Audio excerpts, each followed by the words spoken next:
มือนี่จะกสิมารีวิวเฮ็ดก้อยปลาขอใหญ่ครั้งแรกในชีวิตให้ทุกคนเบิ่งคือเก่าเด้อก็คือก่อนนั้นนี่จอยเคยเฮ็ดก้อยครั้งแรกก็คือเฮ็ดก้อยปลานิลกินเลยทุกคนแล้วรู้สึกว่ามันแซ่บแห้งก้อยปลานิลแต่ว่ามาครั้งนี้จอยก็เลยไปจับปลาในหนองมาก็คือได้ปลาขอมาโคตรตัวใหญ่จอยโบ้ใช่ไหมอย่างกินจอยก็เลยว่าจะมาลองก้อยกินแบบคือจังก้อยปลานิลเบิ่งตอนแรกจอยว่าสิเฮ็ดก้อย เฮ็ดแบบคันเฮ็ดแบบบ่สุกกะย้านมันสิแบบมันบ่เป็นกลิ่นหยังประมาณนี้นะจอยก็เลยเอามาเฮ็ดเป็นแบบก้อยสุกเลยเทื่อก่อนจอยมันใส่บีบน้ำมะนาวคั่นแต่ครั้งนี้จอยมันจะลวกเอาเด้อทุกคนเฮ็ดก้อยแบบใหม่ลองเบิ่งว่าสิเป็นกลิ่นบ่เป็นจังไดผู้ใดอยากรู้ขั้นตอนการเฮ็ดก็มาเบิ่งกันเลยเด้อสบายดีทุกคนมื้อนี้จอยก็คือจะมารีวิวเฮ็ดก้อยปลาคอใหญ่ครั้งแรกในชีวิตให้ทุกคนเบิ่งเด้อก็คือจะเป็นครั้งแรกเลยที่จอยมาเฮ็ดก้อยปลาขอเพราะว่าเป็นแล้วก็เป็นครั้งที่สองที่จอยเฮ็ดก้อยปลากินเพราะว่าครั้งแรกอันแท้ๆมันจอยเฮ็ดก้อยปลานิ่นเด้อทุกคนสู่แม่แล้วก็อ้ายของจอยกินแต่ครั้งนี้จอยจะ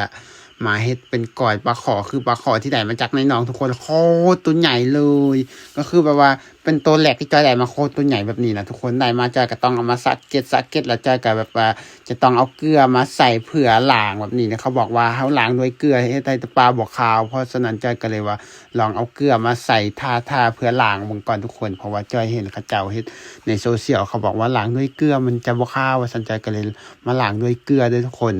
หลังจากเขาเซาะเกล็ดออกแล้วก็มาใส่เกลืออย่างประมาณนี้แล้วก็คาล้างน้ำแล้วต่อมาก็จะต้องมาปาดเอาสีนมันทุกคนจอยก็คิดว่ามันจะบ่มีสีนหลายพอปาดเท่านั้นแหละทุกคนโอ้ยสีนมันโคตรหนาแล้วก็โคตรหลายนะทุกคนปลาขอคิดว่าจอยก็คิดว่ามันบ่มีสีนหลายเนาะพอมาปาดเท่านั้นโอ้มันคือหลายแต่จอยสิกินเม็ดบ่เนาะแต่จอยคิดไว้ในใจบ่หมดก็อย่าบ่เป็นหยังเพราะว่าเฮาเฮ็ดได้เฮาก็สิเอาไปแบ่งให้พ่อแม่อยู่เฮือนนำเฮากินผู้เดียวอยู่นำก็บ่หมดอยู่แล้วก็ต้องไปแบ่งให้พ่อให้แม่อยู่เฮือน แบบนี้นะทุกคนจ้อยก็เลยต้องปาดเอาแต่เฉพาะสองข้างทุกคนโคตรได้หลายเลยคือจังว่าสีนตัวงัวตัวควายนี่คือว่าสีนหลายแห้งต่อมาจ้อยก็จะต้องมาเกี่ยมตัดเอาไข่เอาขี้แล้วก็เอาหัวเอาอันกระดูกของปลาเผื่อมาตัดเกี่ยมจะไปเฮ็ดแกงเลยทุกคนอันเฉพาะอันสีนของปลาคอนี่จ้อยมันจะเอาไปเฮ็ดแกงเลยอันกระดูกมันทุกคนจ้อยก็ลองเอาใหม่เอาขอนเอาสากมาทุบหัวมันสรุปแล้วคือมันบ่แตกเขาสิผ่าหัวมันใส่มันบ่แตกมันหัวใหญ่เกินก็เลยว่าอย่าเทาะสั่นต่อมาจ้อยก็ต้องมาซอยสินทุกคนซอยให้เป็นตอนเด้อเพราะว่าจ้อยเฮ็ดก่อยเด้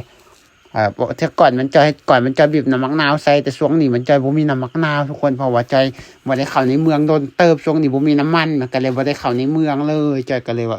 อย่าเทาะเอาครั้งนี้จะลองลวกเอาเบิ่งว่าซั่นแต่ว่าจ้อยก็มีผงมะนาวอยู่ทุกคนแม่ของจ้อยซื้อมาไว้ผงมะนาวมาใส่ก็ส้มคือจังมะนาวโคตรส้มกว่ามะนาวจะว่าไปแต่มาลองให้กินเบิ่งมันก็คือแซ่บทุกคนแต่ว่ามันส้มเกินไปนะผงมะนาวนะบ่คือมะนาวสดนะต่อมาหลังจากเขาเกี่ยมปลาไว้เรียบร้อยแล้วทุกคนต่อมาจ้อยก็ต้องเกี่ยมเครื่องปรุงเวลาจะเฮ็ดแกงอันกระดูกปลาขอเด้อทุกคนอันนี้ก็คือจะเอาข่าเอาหัวคิงเคอแล้วก็จะเอาใบมะกรูดมาแบบนี้แล้วก็เอามะกะเรนใส่แบบนี้นี่คือเครื่องที่เราจะใส่แกงเด้อทุกคนต่อมามันจะต้องเกี่ยมผักหอมบัวแล้วก็มะเขือเทศแห้งมาตำเด้ออันนี้คือเครื่อง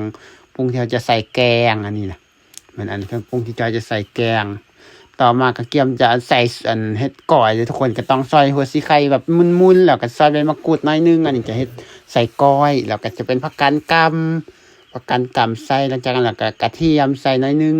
หลังจากนั้นก็คือแล้วสำหรับเครื่องปรุงที่จะเฮ็ดก้อยแล้วก็ยังบ่แล้วเทื่อยังมักเผ็ด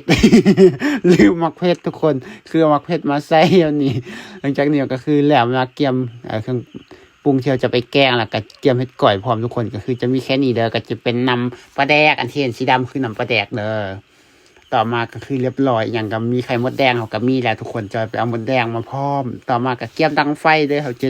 แกงกระดูกปลาขอก่อนทุกคนเฮ็ดสมวิวเลยเด้ก็คือเขาจะต้องดังไฟแต่ว่าก่อนเขาจะไปเฮ็ดแกงเขาจะต้องคั่วผักหอมที่เกี่ยมมาก่อนเด้อทุกคนเราจะใส่แกงเลยมันจะต้องคั่วมะกะเรนคั่วใบมะกรูดแล้วก็ข่าแล้วคิงเคยต่อมามันสุกแล้วต่อมาก็เอาน้ำใส่หม้อแล้วก็เอาเกลือใส่ลงไปแล้วก็ใส่ตามด้วยเครื่องปรุงที่เราคั่วเมื่อกี้ทุกคนหลังจากนั้นแล้วก็ใส่เครื่องที่เราตำก็คือผักบัวแล้วก็จะเป็นผักมักเผ็ดแห้งแล้วก็พยายามดังไฟใส่แบบนี้ดังไฟใส่จนกว่าน้ำมันจะเดือดจนกว่าหม้อมันจะฟดพุ่นล่ะทุกคนหลังจากหม้อมันฟดแล้วยังจะได้เอา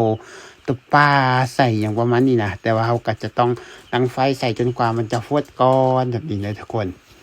หลังจากเราตั้งไฟผ่านไปโดนสักพักหนึ่งเฝ้าโดนสักพักหนึ่งเบิ่งมันก็คือฟดมันเดือดแล้วต่อมาก็เป็นเอาปลาใส่ลงไปเลยทุกคนเขาบอกว่าปลาใส่เขาไม่ต้องเอาบ่วงคนเลยจนกว่าปลามันจังสุกจังคนขณะคนแล้วมันจะให้ปลามันข้าวเพราะฉะนั้นก็เลยต้องปล่อยปลามันสุกก่อนหลังจากปลามันสุกแล้วต่อมาก็ต้องเอาไข่มดแดงมาใส่ต่อมาก็เกี่ยมผสมด้วยเอาปลาแดกใส่แล้วก็แป้งนัวใส่แล้วก็พวกเอาไว้แล้วก็พยายามตั้งไฟใส่ซิมเบิ่งว่ามันจบหรือบ่จบคันจบแล้วก็คือปวงคันยังบ่จบก็เป็นต้มต่อไป หลังจากมันสุกแล้วต่อมาก็คือปวงมาทุกคนต่อมาก็ต้องเอาน้ำมาขังอีกเทื่อนึงอันนี้มันจะเจ็ดลวกตัวปลาทุกคนเอาน้ำมาขังให้มันน้ำมันเดือดแล้วต่อมาก็มันจะเอาตัวปลามาลวกเอาปลามาคั่วให้มันสุกเลยทุกคนมาต้มให้มันสุกเลยหลังจากปลาสุกแล้วต่อมาก็จะต้องเอาตักออกเอาแต่ซีนปลาหนำเขาบอกเอาเด้อหนำมันจะทิ่มเลยเขาก็คือจะเอาแต่